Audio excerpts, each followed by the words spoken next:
Here's how the Kang Dynasty will begin in Ant-Man and the Wasp: Quantumania. Welcome back to Nerdist News. I'm Dan Casey, and today we're diving back into the quantum realm to talk about all things Ant-Man and the Wasp: Quantumania. The highly anticipated Marvel movie dropped a brand new trailer on Monday, which we broke down in detail for you yesterday.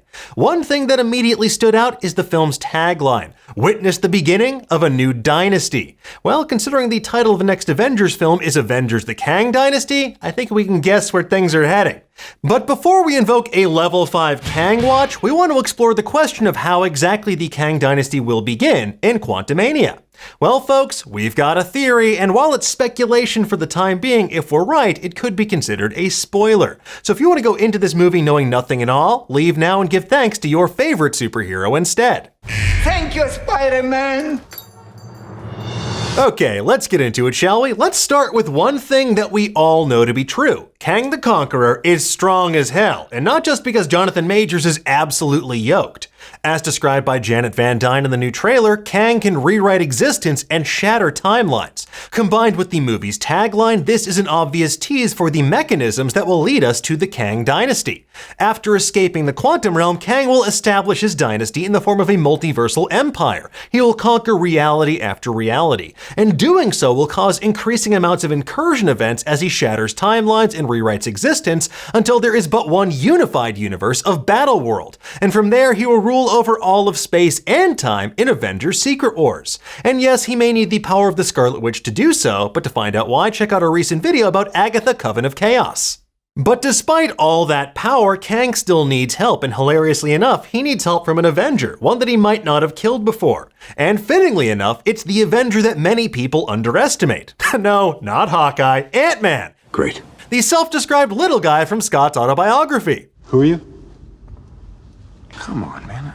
While Kang is incredibly powerful and someone that even He Who Remains feared on Loki, he's also trapped in the quantum realm. Kang might have an army of soldiers with sweet opaque blue helmets and a cushy citadel in that sprawling city of Chronopolis, but he lacks the means to actually free himself. So what happened? Well, based on the designs of Chronopolis in the trailer, it appears to be the gears of a giant clock centered around some kind of device designed to concentrate power. And it looks as though Chronopolis could be an engine of some sort. Maybe an engine that powers a ship that Kang can use to travel the multiverse, or one that can open portals to other realities in the multiverse. And this variant of Kang was most likely trapped in the quantum realm during the events of the first multiversal war, as described in Loki. There was a vast multiversal war. Given how Scott was able to survive the Snapshot in Infinity War because he was trapped in the quantum realm, it seems like Kang might have escaped similar scrutiny when He Who Remains started pruning timelines and feeding his enemies to Goliath. Given Janet's apparent experience with Kang before, our best guess is that Kang was very close to escaping the quantum realm at one point, maybe even with Janet's help. However, she clearly discovered his true motives or saw the evil within him and sabotaged his means of escape. How exactly she damaged this device remains to be seen, but our best guess is that it involves using the last bit of Pym particles she had with her after she went subatomic. Now, the reason that Kang needs Scott isn't just because he's really good at close-up magic or teaching an ant how to play the drums. Rather, it's because Scott has access to Pym particles and he can be manipulated by first tempting him with the offer of making up for lost time with his daughter, and later taking said daughter prisoner. Sorry, Cassie. Whatever Kang needs, it clearly requires Pym particles to either access or resize to serve his purpose.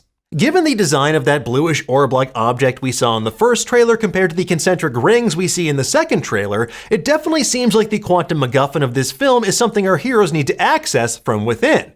As for where this object could be located, maybe it's in that village of freedom fighters that Kang's forces attack, or it could be in an unstable part of the quantum realm that we glimpsed from that damaged platform.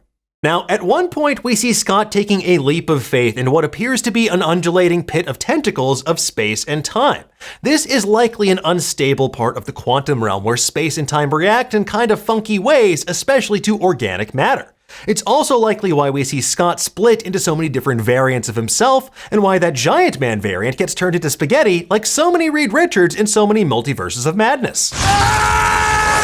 Now, whatever this device actually is, Heart of Forever and Forever Crystal theories notwithstanding, based on the shot of Kang placing this object into a battery housing in the first trailer, we can probably safely assume it's going to be the power source. And the recent trailer also heavily teased a final battle in which we see Scott getting Kang stomped. It also appears like this happens on either the bridge of a ship or in a specialized chamber where this device is housed. Now, if this device isn't a ship in the traditional sense, it could still be used to make portals into memory and other realities. We saw Scott watching a memory of Cassie as a kid and another shot of Cassie in her Stinger armor standing in front of a very similar looking portal. And this also ties back into an early concept for the quantum realm as described in The Art of Ant-Man and the Wasp, which was first spotted by Screen Rant. In that book, artist Jackson Z explained, early on there was almost a nexus inside the quantum realm that they wanted to explore, which was a quantum memory palace. I think they were discussing ideas about how Hank might actually be able to go into his own memories and change history.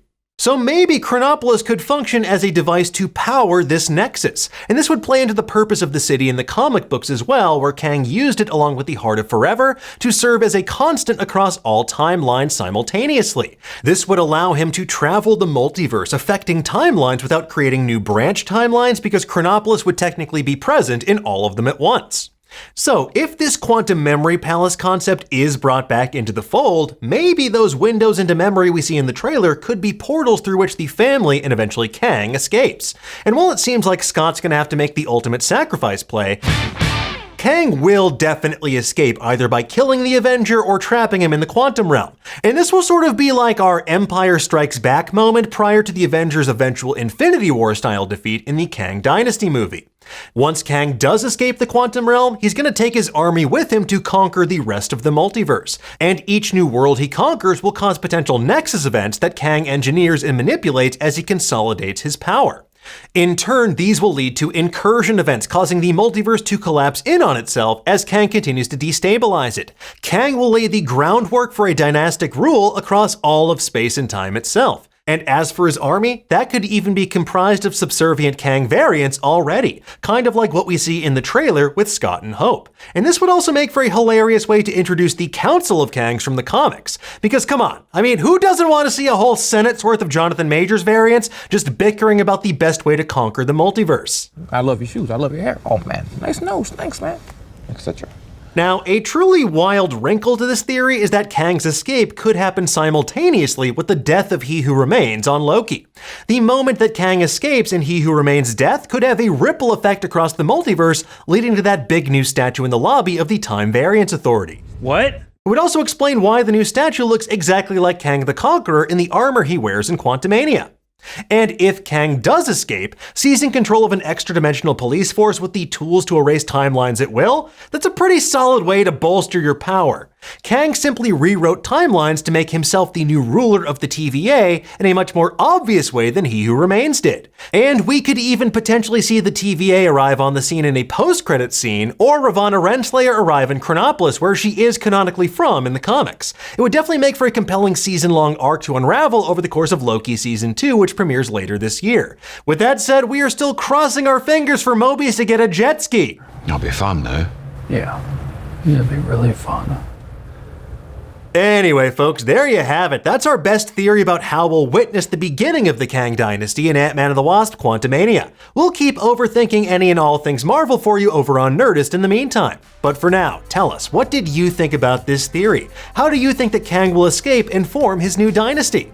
Reincarnation, baby. Let us know in the comments below, and for the latest and greatest in the world of pop culture, make sure you stay tuned to Nerdist.com.